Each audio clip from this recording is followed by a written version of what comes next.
Hi, I'm Andrew Armstrong. Welcome to the back office. If you're like me, and I know you are, because you wouldn't be watching the channel otherwise, you like gaming. Maybe not V.Smile kiddie gaming on a kiddie gaming system, but maybe something like this, Super Nintendo. Now, you may know in the past I've played with Raspberry Pis, and I continue to do so. Something fortuitous has happened to me. My kiddie's V.Smile console is now defunct. In fact, it's dead. It doesn't work anymore. I've pulled it apart. I've played with the electronics. I've tested it. I've got it to give a little picture, but when I put the cartridge in, it dies.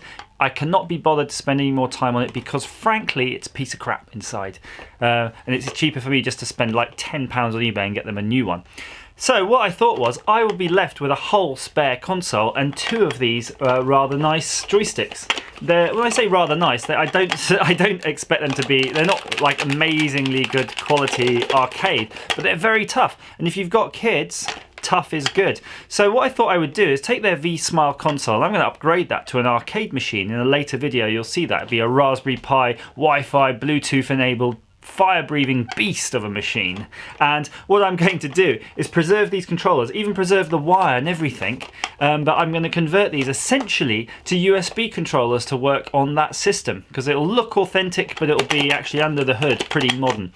And to do that, what I'm going to do is use some of these. Now, you know I love these Super Nintendo control pads. It does kind of irk me to have to destroy one for this project, but these are really cheap. These are about £2 or £3 on eBay, and frankly I've ordered another 6. I love them so much I ordered another 6 so that the 2 of these I currently have can be used to fix the 2 of these. And just to show you, you've got a D-pad and 1, 2, 3, 4, 5, 6, 7, 8 buttons on this, and here you've got 1, 2, 3, 4, 5, 6, 7, 8. So it all works out. And this is going to be really cool for Neo Geo, because remember Neo Geo games actually have 4 buttons, so I don't know how I'm going to assign them. Either these will be the 4 of the arcade, or one big shooting button and start, select, coin, something like that. This worries me a little bit because it does feel like an analog stick. Look at the travel. But I'm pretty sure it's digital under the hood, so we're going to have a look at that. That could give us a bit of problems. So what I'm going to do is I'm going to crack these open and I'm going to start to work on this. And I'm just going to jump cut really to me playing about with the innards of these. I would love to show you a step-by-step guide of how to do it, but frankly, if you're going to undertake a project like this, I think you'll probably already have some of the skills of soldering and a little bit of electronics necessary for this. I'm going to, that being said, I'm going to try to really show you close up how I've done certain things. And anyway, you can always ask me in the comments if you're trying to do this yourself. So without further ado, let's open these up. I'm so sorry, Mr. Super Nintendo Star Control Pad. You're getting to a better place now. Hey, if anyone out there on YouTube land would like my spare shells, because remember, once I take these apart, I'll have the shells and the buttons, and they might be usable to repair your real, genuine Super Nintendo things. Just drop me a line, and maybe I'll send them to you. Or if you're far away, send me, send me a little something to cover the P&P, and I'll just put them in a box. Let's see what's inside here. Okay, we'll take the lid off. And we're just left with a little wee PCB. We've got some of our various D-pad things. Well, they're shoulder pads really. The little rubber doofers. Oh, this is one I actually repaired. The kids broke this one. They broke it, so I pulled it through so the strain relief would be on a different part. So that's how you can see there's a little cut in the wire. And there we have it. So this is the shell. Anyone wants it, let me know. Otherwise, I might just put a bit of foam in here to keep all the pieces together, put the back on, and keep it on my desk as a little desk tidy. So look, it's lovely and simple in here.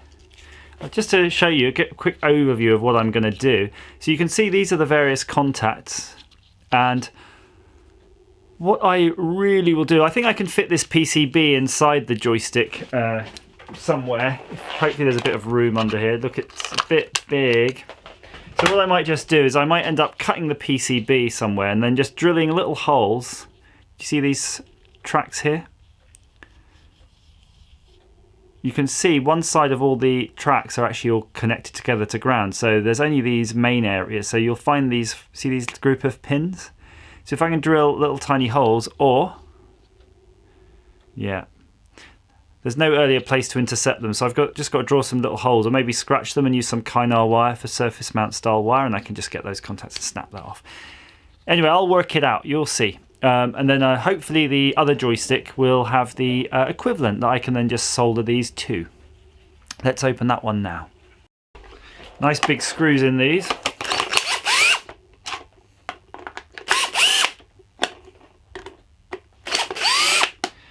Oops. Feels like there's a lot of bits here that are just itching to jump out and get lost. So.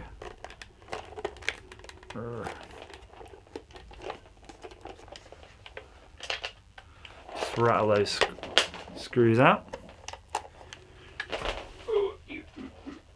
Don't want to chip on that one. Here's a hot tip for you: if you've got a little container, just use something like that to keep those screws in. And the best ones, if you're into meat paste at all, which are like the Shipman's meat pastes that come in the little jars, little glass jars with lids. Those really are the traditional storage type container for holding all your rusty knickknacks in. Ooh, these ones are really quite long screws here. There we go. What will we find? I'm so excited. Still doesn't want to come apart really. They clearly are made to prevent the kids from getting in. Right, jump cut time. We got into it. Look, I actually put this back together too. Wouldn't this be cool on a lanyard? What do you reckon? Or a choker? Right, so these screws were hidden under the feet, so you can see I've moved the feet aside here so I can get to the screw holes underneath. And inside, I'm just going to put, there's a thing on a spring, a latch. I'm just going to put that safely. What this is, it's in the middle here. This is a latch to allow you to swing the buttons to make this a left-handed joystick or a right-handed one, which is pretty neat. You can see there's the motion there. Okay, focus. There we go. Yeah. So clearly there's a PCB here, and that's going to be connected to all these buttons. There are also LEDs under these buttons. And it's unlikely I'm going to bother hooking those up, frankly. Sorry, guys. I've not got the willpower. Now I'm just looking at how this joystick works. It's got blades in there. Let's go and show that. Can you see in here this little metal-looking things? Those are blades. So potentially it could be, it looks like it's pseudo-analog, to be frank. I'm not sure I can show you, but if you look inside here, do you see these little vertical lines? Those little vertical lines show that it's actually segmented. So perhaps rather than being truly analog, it's just got maybe a little bit, it's got 3 or 4 different settings on each direction. So that's good. So what I can do is I'll just hook it up to maybe the extremes or maybe the one in the middle, so that, you know, you don't have to push it all the way to get it going, but you do have to push it, you know, a reasonable amount, like there and there. So you're not having to slam it. And looking at this, there is the potential, yeah, I can see that. It's basically got 3 settings. It's got like a... Not a problem for us. Alright, so what I'm going to do is I'm going to remove this PCB, dissect these wires, figure out what's going on with them, which ones are the LEDs, and then I'm going to jump cut back and we'll work on a plan on how we're going to fit everything else back in. Just thought I'd show you something while I'm at it. You can see here, you've actually got the up. This says left and right, up and down on the joystick. And there's actually 1 earth pad, and then 3 for left and 3 for right. Okay, so that shows you in each direction you've got 3 degrees of motion, and the same for the up and down. On here, these loose wires are actually wires that go to the cable that goes to the unit.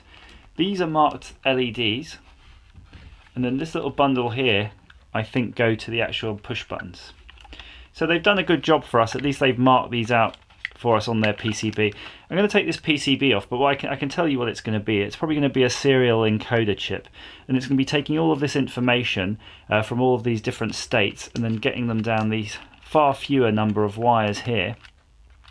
And it's also going to be taking from the main unit a serial feedback so that it can turn on the LEDs that you see on the front.